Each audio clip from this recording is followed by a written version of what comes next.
علیکم ورحمۃ اللہ وبرکاتہ۔ بسم اللہ الرحمن الرحیم۔ امام بخاری ریسرچ اکیڈمی علی گڑھ سے شائع ہونے والے ہفت روزہ الجمعہ میگزین 12 رجب المرجب 1447 ہجری مطابق 2 جنوری 2026 کے مضامین کی آڈیو ریکارڈنگ پیش خدمت ہے۔ پہلا مضمون ہے لمحہ فکر، سال نو اور ہمارا رویہ، مولانا محمد خالد ضیاء صدیقی ندوی۔ ہر نیا سال دراصل وقت کے گزرنے کا ایک واضح اعلان ہوتا ہے۔ کیلنڈر کی تبدیلی بظاہر ایک معمولی واقعہ معلوم ہوتی ہے، لیکن حقیقت میں یہ انسان کو اس کی عمر، اس کے اعمال اور اس کے انجام کی طرف متوجہ کرتی ہے۔ سال نو نہ بذات خود خوشی کا سبب ہے اور نہ ہی غم کا، بلکہ یہ ایک تنبیہ ہے کہ زندگی کا ایک اور حصہ مکمل ہو چکا ہے۔ دنیا کے مختلف معاشروں میں سال نو کو جشن اور تفریح کے طور پر منایا جاتا ہے، مگر ایک سنجیدہ فکر رکھنے والے انسان کے لیے یہ موقع خوشی سے زیادہ محاسبے کا ہونا چاہیے۔ یہ سوال خود سے پوچھنے کا وقت ہے کہ گزشتہ سال ہم نے اپنی ذمہ داریوں کو کس حد تک ادا کیا، وقت کہاں صرف ہوا اور ہماری ترجیحات کیا رہیں۔ اسلامی نقطۂ نظر سے وقت ایک امانت ہے۔ انسان کو اس کا اختیار تو دیا گیا ہے، مگر اس کی جواب دہی بھی لازم ہے۔ نبی کریم صلی اللہ علیہ وسلم نے واضح طور پر انسان کو متنبہ فرمایا کہ زندگی کے مختلف مراحل اور نعمتوں کو زوال سے پہلے غنیمت جانا جائے۔ اس تعلیم کی روشنی میں سال نو اس حقیقت کو اور زیادہ نمایاں کر دیتا ہے کہ وقت ضائع ہونے کے بعد واپس نہیں آتا۔ ہمارا عمومی رویہ یہ ہے کہ ہم سال نو کو امیدوں اور منصوبوں کے ساتھ شروع تو کرتے ہیں، مگر عملی سطح پر بہت کم تبدیلی آتی ہے۔ خواہشات تو نہیں ہوتی ہیں، لیکن طرز زندگی وہی پرانا رہتا ہے۔ اس کا نتیجہ یہ ہوتا ہے کہ سال گزرتے جاتے ہیں، مگر فکری اور اخلاقی ترقی محدود رہتی ہے۔ خصوصاً نوجوان نسل کے لیے سال نو ایک اہم موڑ بن سکتا ہے۔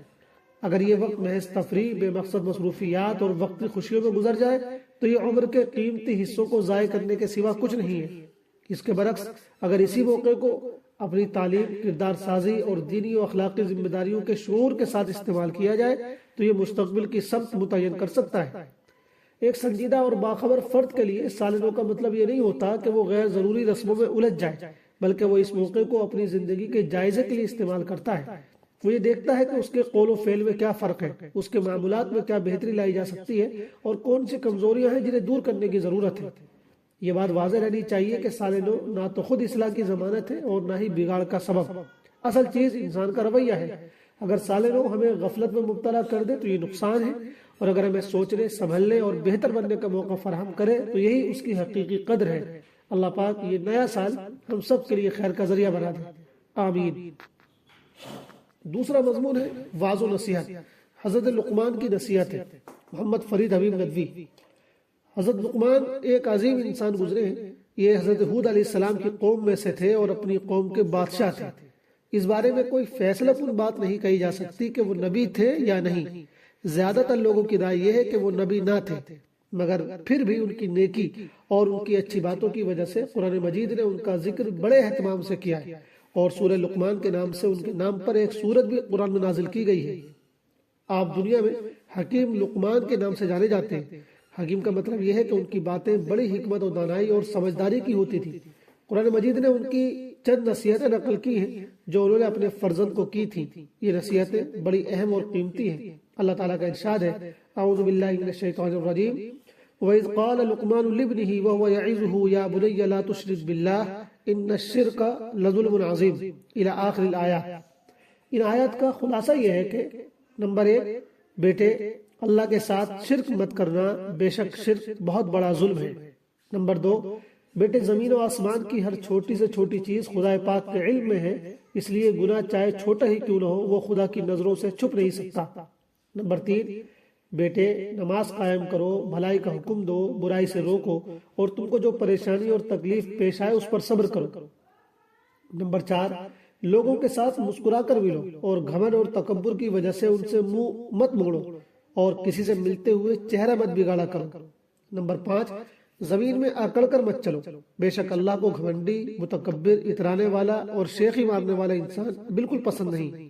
نمبر 6، اپنی چال درمیانی رکھو، نہ بہت تیز دوڑو اور نہ بالکل رینگ رینگ کر چلو۔ نمبر 7، آواز پست رکھو، زیادہ چیخ کر بولنے کی کوشش نہ کرو، اس لیے کہ زیادہ چیخ کر بولنا کوئی اچھی بات نہیں۔ اگر تیز آواز کوئی خوبی کی چیز ہوتی تو گدھا سب سے زیادہ باکمال ہوتا، کیونکہ اس کی آواز سب سے تیز ہوتی ہے، لیکن حقیقت یہ ہے کہ اسے کوئی بھی پسند نہیں کرتا، اس لیے نرم لہجے میں بات کیا کرو۔ ان اچھی باتوں کا خلاصہ یہ ہے کہ توحید پر قائم رہو، نماز کا اہتمام کرو، لوگوں کے ساتھ اچھے اخلاق سے پیش آؤ اور تکبر و گھمنڈ سے دور رہو۔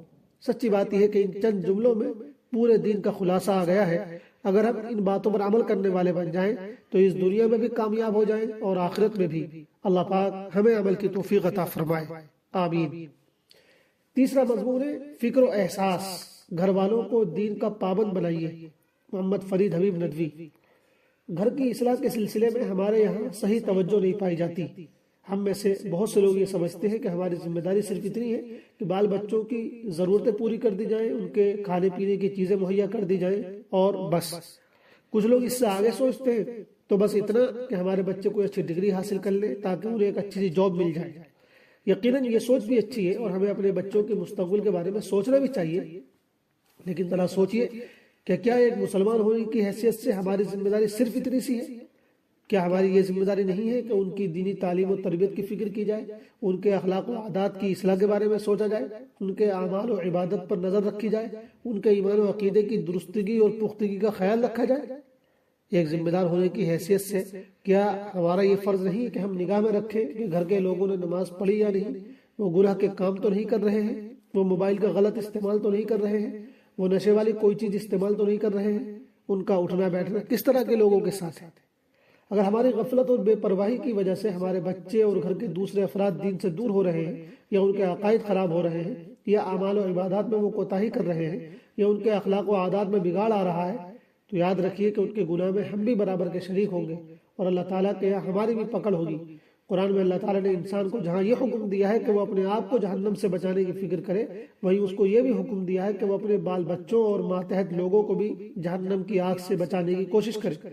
سورہ تحریم آیت نمبر 6 میں اللہ تعالیٰ نے ارشاد فرمایا، اعوذ باللہ من الشیطان الرجیم، یا ایھا الذین آمنوا قوا انفسکم واہلکم نارا وقودھا الناس والحجارہ، اے ایمان والو اپنے آپ کو اور اپنے گھر والوں کو اس آگ سے بچاؤ جس کا ایندھن انسان اور پتھر ہوں گے۔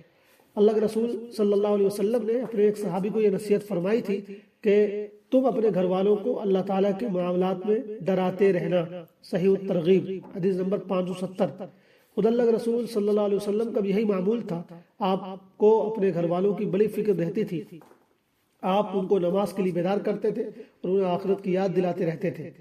اس لیے ہم سب کو اپنے گھر کا جائزہ لیتے رہنا چاہیے، اور جس طرح ہم اپنے بچوں کے لیے دنیا کی کامیابی چاہتے ہیں، ان کی آخرت کی کامیابی کے لیے اس سے کہیں بڑھ کر ہمیں فکر ہونی چاہیے۔ گھر کے ذمہ دار ہونے کی حیثیت سے یہ ہماری بنیادی ذمہ داری ہے۔ آخری مضمون ہے مسائل، مسبوق کے لیے تشہد کا حکم۔ سوال، اگر کوئی شخص جماعت میں اس وقت شریک ہوا جبکہ امام تشہد میں تھا، ابھی اس شخص نے التحیات پوری نہیں پڑھی تھی کہ امام کھڑا ہو گیا، تو کیا اسے فوراً کھڑے ہو جانا چاہیے یا التحیات پوری پڑھ کر کھڑا ہونا چاہیے؟ جواب، التحیات پڑھنا واجب ہے، اس لیے اس کو چاہیے کہ پہلے التحیات مکمل کرے پھر کھڑا۔ والسلام علیکم ورحمۃ اللہ وبرکاتہ۔